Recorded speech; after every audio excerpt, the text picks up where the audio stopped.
పుట్టుక మన చేతిలో లేదు, చావు మన చేతిలో లేదు. నడుమదంతా జీవితం. అదో నాటక రంగం.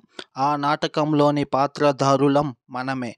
మన ప్రవర్తనకు, అభినయానికి మనమే బాధ్యులం. ఈ జీవితం అనే గ్రంథంలో ఎన్నో అధ్యాయాలున్నాయి, నాటకంలోని పాత్రల్లాగానే. మరి ఈ జీవితం ఎవరి కోసం? ఈ ప్రశ్నకు రకరకాల సమాధానాలు వస్తాయి. ఒక సన్యాసి అంటాడు, ఈరోజు నా వల్ల ఈ లోకానికి ఏం ప్రయోజనం కలిగింది అని. మరి ఒక సంసారి అనుకుంటాడు, ఈరోజు లోకం వల్ల నాకేం ఉపయోగం కలిగింది అని. ఇది సహజం. తనకు మాలిన ధర్మం పనికిరాదు అనుకోవడంలో తప్పు లేదు. అంతా నాకే కావాలి అని అనుకోవడంలోనే ఇబ్బందులు వస్తున్నాయి. పూర్వం నీది నీదే, నాది నీదే అనేవారు తపోధనులు. ఆ తరువాత నీది నీదే, నాది నాదే అనే కాలం వచ్చింది. ఇది కొంతవరకు పర్వాలేదు. బ్రతుకు బతకనివ్వు అన్న సిద్ధాంతం అన్నమాట. అయితే వర్తమాన పరిస్థితులు మరీ భయానకమైనవి. ఇది నీది నాదే, నాది నాదే అన్న భావన స్వార్థానికి పాదుకలు వేస్తుంది.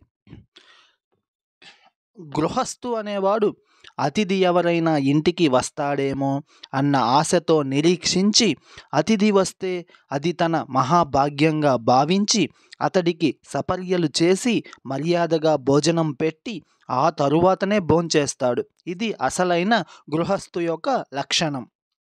మరి ఇప్పుడు ఎవరైనా ఇంటికొస్తారేమో, ఎన్ని రోజులుంటారో, ఎలా మర్యాదలు చేయాల్సి వస్తుందో అనే భయపడే రోజులు వచ్చేశాయి. నిజానికి తిండి కోసం ఇవాళ వచ్చే అతిథులు సంఖ్య కూడా తగ్గిపోయింది. అది వేరే విషయం.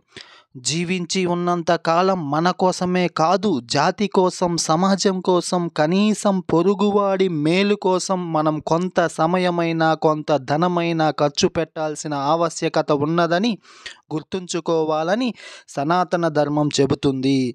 ఈ శరీరం పరోపకార్థం అని విఘ్నులు చెప్పిన మాట చిరస్మరణీయమైంది. జీవితంలో మనిషి సేవ చేయడానికి అనేక మార్గాలున్నాయి. దరిద్ర నారాయణులు ఎందరో సమాజంలో ఉన్నారు. తిండి, బట్ట, ఇల్లు లేని వాళ్ళు ఎందరో ఉన్నారు. అనాథలెందరో, కన్నవాళ్ల చేత అవమానం పొంది దిక్కులేక తిరుగుతున్న వృద్ధులు ఎందరో, వైద్యం దొరకని వ్యాధిగ్రస్తులు ఎందరో. సేవ కోసమే ఈ జీవితకాలం అన్న దృఢమైన ఆశయం ఉండాలే కానీ మన పరిధిలో సహాయపడటానికి ఎన్నో విధానాలున్నాయి. శబరి, గుహుడు, జటాయువు, ఉడుత రాముణ్ణి సేవించి తరించిన సన్నివేశాలు మరువగలమా? నాకు రాజ్యం, స్వర్గం, పునర్జన్మ ఇవేమీ వద్దు. కష్టాల్లో ఉన్న వారి కన్నీరు తుడిచి శక్తి ప్రసాదించి ప్రభు అని ప్రార్థించువాడు పరమాత్మను రంతిదేవుడు. జీవన సార్థక్యం అంటే అది. శ్రవణ కుమారుడు జన్మనిచ్చిన తల్లిదండ్రులను సేవించి రుణం తీర్చుకున్నాడు. హనుమంతుడు రామభక్తికే జీవితం అంకితం చేసి చరితార్థుడయ్యాడు. మదర్ తెరీసా, సీతారామరాజు, అని బీసెంట్, బాపూజీ, భగత్ సింగ్ జాతి సముద్ధరణకు జీవితం సర్వస్వం ధారపోయటం వల్లనే చరిత్ర పుటల్లో స్వర్ణాక్షరాలతో వారి పేర్లు చోటు చేసుకున్నాయి. సాటి మనిషి కళ్ళల్లో ఆనందం, సంతృప్తి మన చిన్న ఉపకారం వల్ల చూడగలిగితే అంతకు మించి ఇంకేం కావాలి? ఈ భావన మన పిల్లల్లో, రాబోయే తరాల్లో ఇంకాలి, చిగుళ్ళు తొడగాలి.